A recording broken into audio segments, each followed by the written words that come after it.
Chapter 6. For the Love of a Man. When John Thornton froze his feet in the previous December, his partners had made him comfortable and left him to get well, going on themselves up the river to get out a raft of saw logs for Dawson.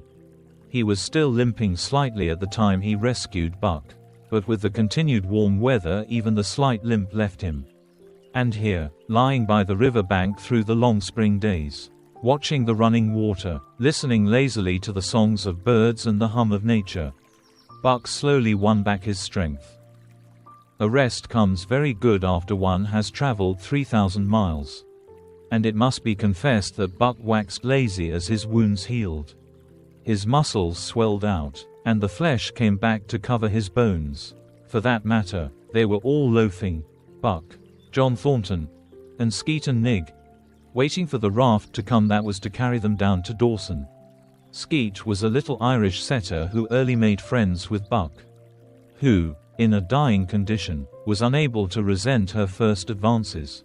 She had the doctor trait which some dogs possess, and as a mother cat washes her kittens, so she washed and cleansed Buck's wounds regularly. Each morning after he had finished his breakfast, she performed her self-appointed task, till he came to look for her ministrations as much as he did for Thornton's. Nig, equally friendly, though less demonstrative, was a huge black dog, half bloodhound and half deerhound, with eyes that laughed and a boundless good nature. To Buck's surprise, these dogs manifested no jealousy toward him.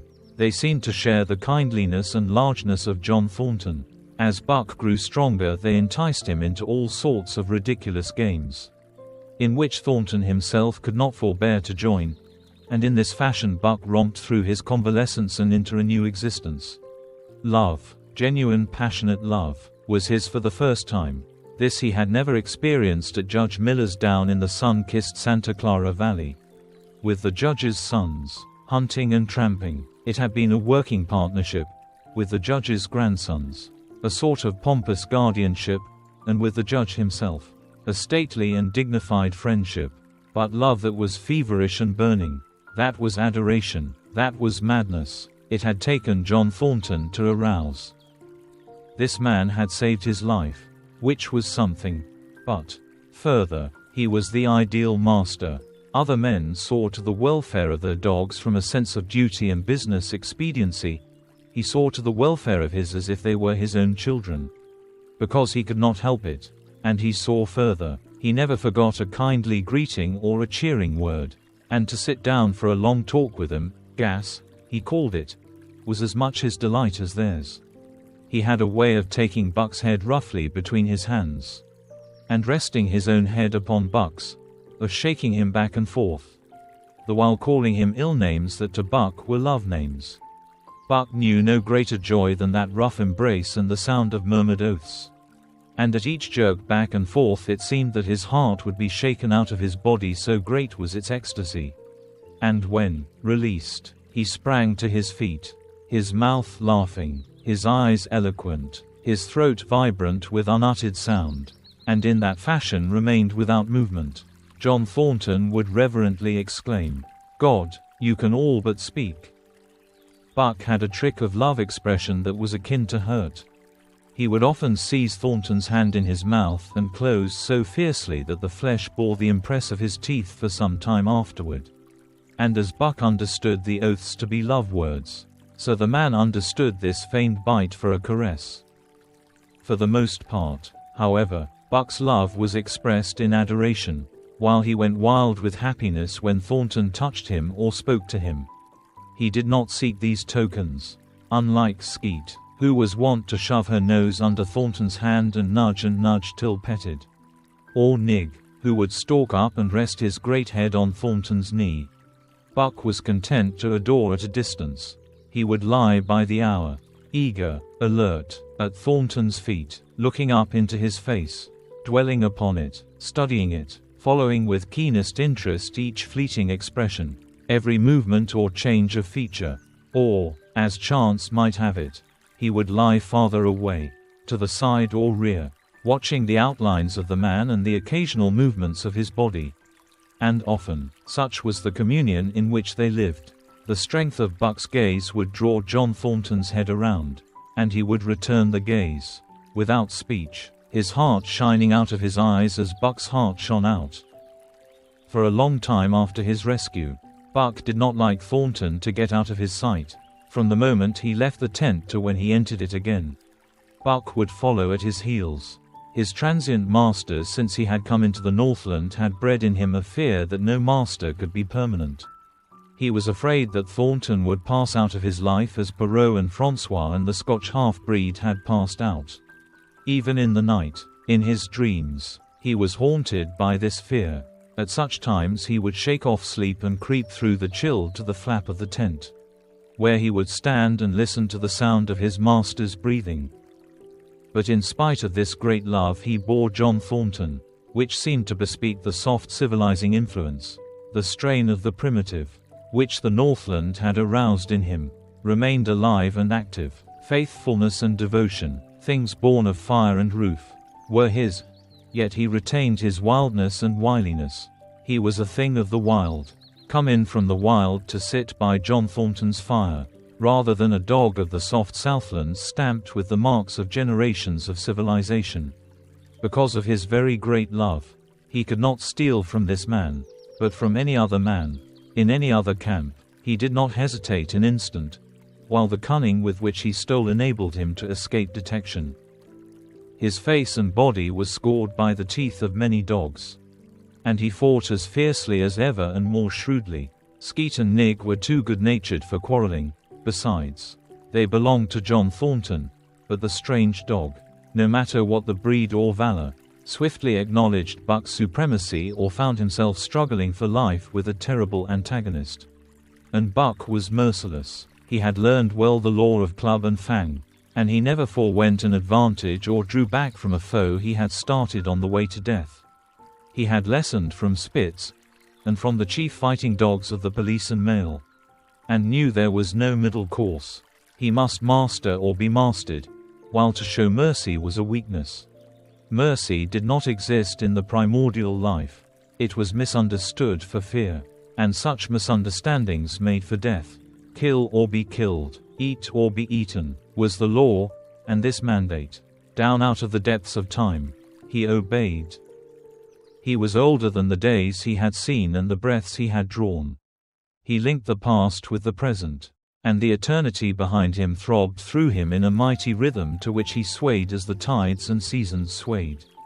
He sat by John Thornton's fire, a broad-breasted dog, white-fanged and long-furred, but behind him were the shades of all manner of dogs, half-wolves and wild wolves, urgent and prompting, tasting the savor of the meat he ate, thirsting for the water he drank, scenting the wind with him, listening with him and telling him the sounds made by the wildlife in the forest, dictating his moods, directing his actions, lying down to sleep with him when he lay down, and dreaming with him and beyond him and becoming themselves the stuff of his dreams. So peremptorily did these shades beckon him, that each day mankind and the claims of mankind slipped farther from him. Deep in the forest a call was sounding, and as often as he heard this call, mysteriously thrilling and luring, he felt compelled to turn his back upon the fire and the beaten earth around it, and to plunge into the forest, and on, he knew not where or why, nor did he wonder where or why. The call sounding imperiously, deep in the forest, but as often as he gained the soft unbroken earth and the green shade, the love for John Thornton drew him back to the fire again. Thornton alone held him. The rest of mankind was as nothing. Chance travelers might praise or pet him, but he was cold under it all. And from a too demonstrative man he would get up and walk away. When Thornton's partners, Hans and Pete, arrived on the long-expected raft, Buck refused to notice them till he learned they were close to Thornton. After that he tolerated them in a passive sort of way, accepting favors from him as though he favored them by accepting. They were of the same large type as Thornton, living close to the earth, thinking simply and seeing clearly, and ere they swung the raft into the big eddy by the sawmill at Dawson, they understood Buck and his ways, and did not insist upon an intimacy such as obtained with Skeet and Nig. For Thornton, however, His love seemed to grow and grow. He, alone among men, could put a pack upon Buck's back in the summer traveling. Nothing was too great for Buck to do. When Thornton commanded, one day, they had grub-staked themselves from the proceeds of the raft and left Dawson for the headwaters of the Tanana. The men and dogs were sitting on the crest of a cliff which fell away straight down to naked bedrock 300 feet below.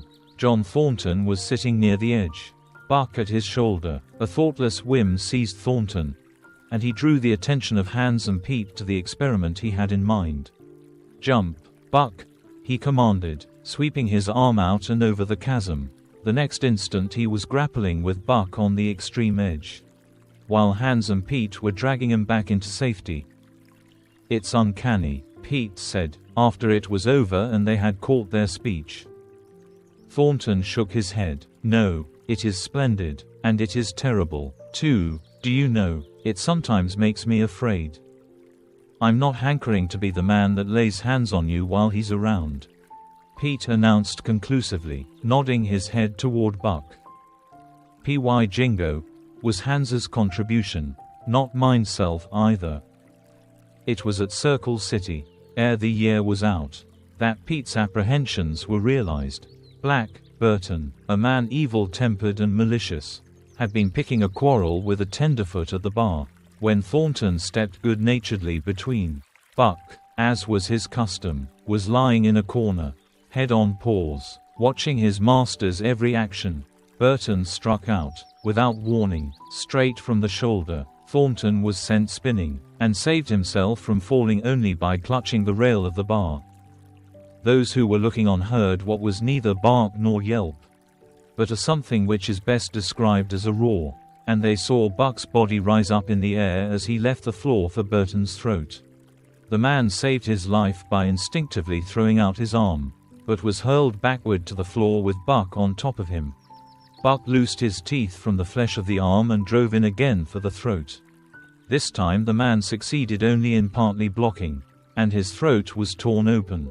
Then the crowd was upon Buck, and he was driven off, but while a surgeon checked the bleeding, he prowled up and down, growling furiously, attempting to rush in, and being forced back by an array of hostile clubs. A miners' meeting, called on the spot, decided that the dog had sufficient provocation, and Buck was discharged, but his reputation was made, and from that day his name spread through every camp in Alaska. Later on, in the fall of the year, he saved John Thornton's life in quite another fashion. The three partners were lining a long and narrow poling boat down a bad stretch of rapids on the 40-mile creek. Hans and Pete moved along the bank, snubbing with a thin manila rope from tree to tree, while Thornton remained in the boat, helping its descent by means of a pole, and shouting directions to the shore. Buck, on the bank, worried and anxious, kept abreast of the boat, his eyes never off his master. At a particularly bad spot, where a ledge of barely submerged rocks jutted out into the river, Hans cast off the rope, and, while Thornton poled the boat out into the stream, ran down the bank with the end in his hand to snub the boat when it had cleared the ledge. This it did, and was flying downstream in a current as swift as a mill race. When Hans checked it with the rope and checked too suddenly, the boat flirted over and snubbed into the bank bottom up, while Thornton, flung sheer out of it, was carried downstream toward the worst part of the rapids, a stretch of wild water in which no swimmer could live. Buck had sprung in on the instant, and at the end of 300 yards, amid a mad swirl of water, he overhauled Thornton. When he felt him grasp his tail, Buck headed for the bank, swimming with all his splendid strength. But the progress shoreward was slow, the progress downstream amazingly rapid. From below came the fatal roaring where the wild current went wilder and was rent in shreds and sprayed by the rocks which thrust through like the teeth of an enormous comb. The suck of the water as it took the beginning of the last steep pitch was frightful, and Thornton knew that the shore was impossible. He scraped furiously over a rock, bruised across a second, and struck a third with crushing force. He clutched its slippery top with both hands, releasing Buck, and above the roar of the churning water shouted, "Go, Buck!" Go!" Buck could not hold his own, and swept on downstream, struggling desperately, but unable to win back. When he heard Thornton's command repeated, he partly reared out of the water, throwing his head high, as though for a last look, then turned obediently toward the bank. He swam powerfully and was dragged ashore by Pete and Hans at the very point where swimming ceased to be possible and destruction began. They knew that the time a man could cling to a slippery rock in the face of that driving current was a matter of minutes. And they ran as fast as they could up the bank to a point far above where Thornton was hanging on. They attached the line with which they had been snubbing the boat to Buck's neck and shoulders, being careful that it should neither strangle him nor impede his swimming, and launched him into the stream. He struck out boldly, but not straight enough into the stream. He discovered the mistake too late, when Thornton was abreast of him and a bare half-dozen strokes away while he was being carried helplessly past.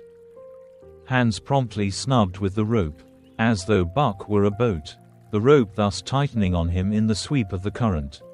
He was jerked under the surface, and under the surface he remained till his body struck against the bank and he was hauled out.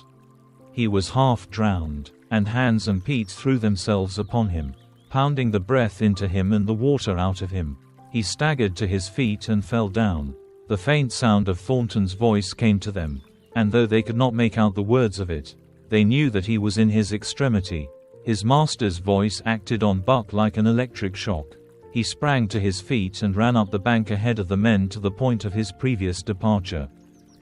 Again the rope was attached and he was launched. And again he struck out, but this time straight into the stream. He had miscalculated once, but he would not be guilty of it a second time. Hans paid out the rope, permitting no slack, while Pete kept it clear of coils.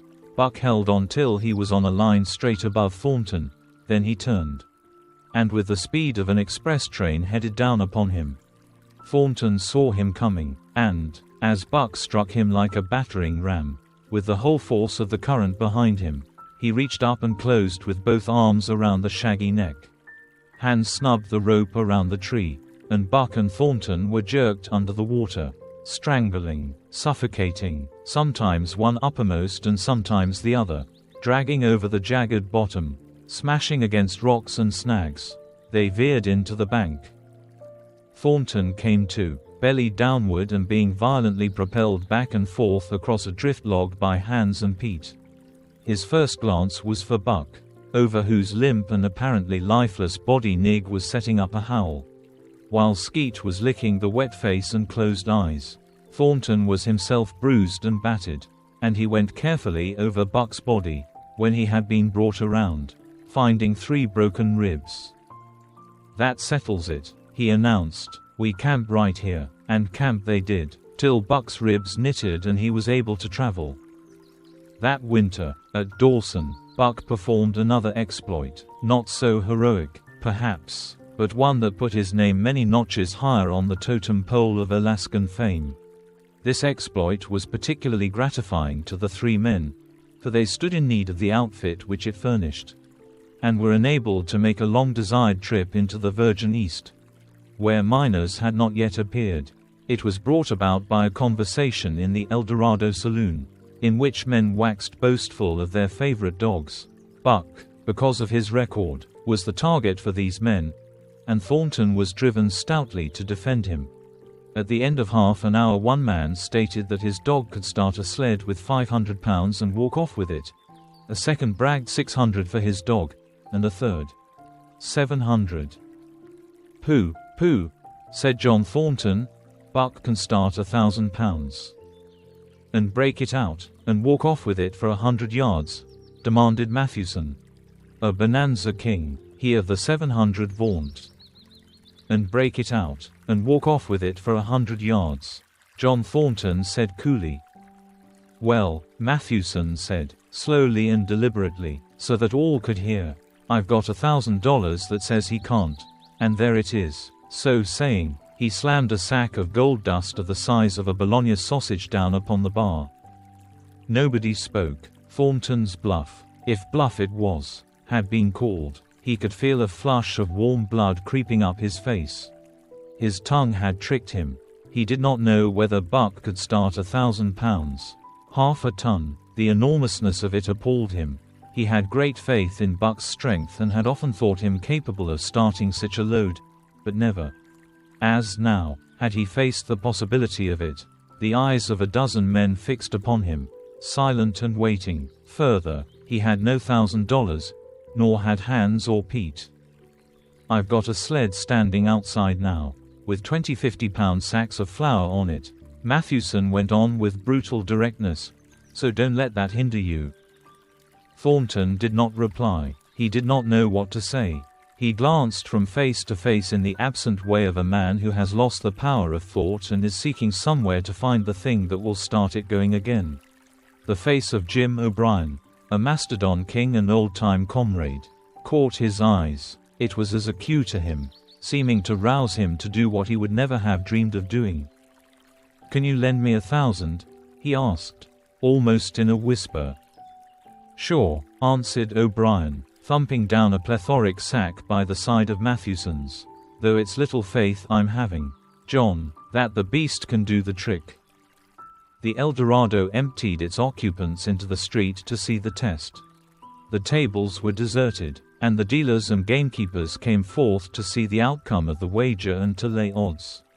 Several hundred men, furred and mittened, banked around the sled within easy distance. Mathewson's sled, loaded with 1,000 pounds of flour, had been standing for a couple of hours, and in the intense cold, it was 60 below zero, the runners had frozen fast to the hard-packed snow. Men offered odds of 2 to 1 that Buck could not budge the sled. A quibble arose concerning the phrase, "break out." O'Brien contended it was Thornton's privilege to knock the runners loose, leaving Buck to "break it out" from a dead standstill. Mathewson insisted that the phrase included breaking the runners from the frozen grip of the snow. A majority of the men who had witnessed the making of the bet decided in his favor, whereat the odds went up to 3 to 1 against Buck. There were no takers. Not a man believed him capable of the feat. Thornton had been hurried into the wager, heavy with doubt, and now that he looked at the sled itself, the concrete fact, with the regular team of 10 dogs curled up in the snow before it, the more impossible the task appeared. Mathewson waxed jubilant. 3 to 1, he proclaimed. "I'll lay you another 1,000 at that figure. Thornton, what do ye say?" Thornton's doubt was strong in his face, but his fighting spirit was aroused, the fighting spirit that soars above odds, fails to recognize the impossible, and is deaf to all save the clamor for battle. He called Hans and Pete to him. Their sacks were slim, and with his own the 3 partners could rake together only $200. In the ebb of their fortunes, this sum was their total capital, yet they laid it unhesitatingly against Mathewson's 600. The team of 10 dogs was unhitched, and Buck, with his own harness, was put into the sled. He had caught the contagion of the excitement, and he felt that in some way he must do a great thing for John Thornton. Murmurs of admiration at his splendid appearance went up. He was in perfect condition, without an ounce of superfluous flesh, and the 150 pounds that he weighed were so many pounds of grit and virility. His furry coat shone with the sheen of silk, down the neck and across the shoulders. His mane, in repose as it was, half bristled and seemed to lift with every movement, as though excess of vigor made each particular hair alive and active. The great breast and heavy forelegs were no more than in proportion with the rest of the body. Where the muscles showed in tight rolls underneath the skin, men felt these muscles and proclaimed them hard as iron, and the odds went down to 2 to 1. Gad, sir, stuttered a member of the latest dynasty, a king of the Skookum benches. "I offer you 800 for him, sir, before the test, sir, 800 just as he stands." Thornton shook his head and stepped to Buck's side. "You must stand off from him," Mathewson protested. "Free play and plenty of room." The crowd fell silent. Only could be heard the voices of the gamblers vainly offering 2 to 1. Everybody acknowledged Buck a magnificent animal, but 20 50-pound sacks of flour bulked too large in their eyes for them to loosen their pouch strings. Thornton knelt down by Buck's side. He took his head in his two hands and rested cheek on cheek. He did not playfully shake him, as was his wont, or murmur soft love curses, but he whispered in his ear. "As you love me, Buck, as you love me," was what he whispered. Buck whined with suppressed eagerness. The crowd was watching curiously. The affair was growing mysterious. It seemed like a conjuration. As Thornton got to his feet, Buck seized his mittened hand between his jaws, pressing in with his teeth and releasing slowly, half reluctantly. It was the answer, in terms, not of speech, but of love. Thornton stepped well back. "Now, Buck," he said. Buck tightened the traces, then slacked them for a matter of several inches. It was the way he had learned. "Gee," Thornton's voice rang out, sharp in the tense silence. Buck swung to the right, ending the movement in a plunge that took up the slack and with a sudden jerk arrested his 150 pounds. The load quivered, and from under the runners arose a crisp crackling. "Haw," Thornton commanded. Buck duplicated the maneuver, this time to the left. The crackling turned into a snapping, the sled pivoting and the runners slipping and grating several inches to the side. The sled was broken out. Men were holding their breaths, intensely unconscious of the fact. "Now, mush!" Thornton's command cracked out like a pistol shot. Buck threw himself forward, tightening the traces with a jarring lunge. His whole body was gathered compactly together in the tremendous effort, the muscles writhing and knotting like live things under the silky fur. His great chest was low to the ground, his head forward and down, while his feet were flying like mad, the claws scarring the hard-packed snow in parallel grooves. The sled swayed and trembled. Half started forward, one of his feet slipped, and one man groaned aloud. Then the sled lurched ahead in what appeared a rapid succession of jerks, though it never really came to a dead stop again. Half an inch, 2 inches. The jerks perceptibly diminished as the sled gained momentum. He caught him up, till it was moving steadily along. Men gasped and began to breathe again, unaware that for a moment they had ceased to breathe. Thornton was running behind, encouraging Buck with short, cheery words. The distance had been measured off, and as he neared the pile of firewood which marked the end of the 100 yards, a cheer began to grow and grow, which burst into a roar as he passed the firewood and halted at command.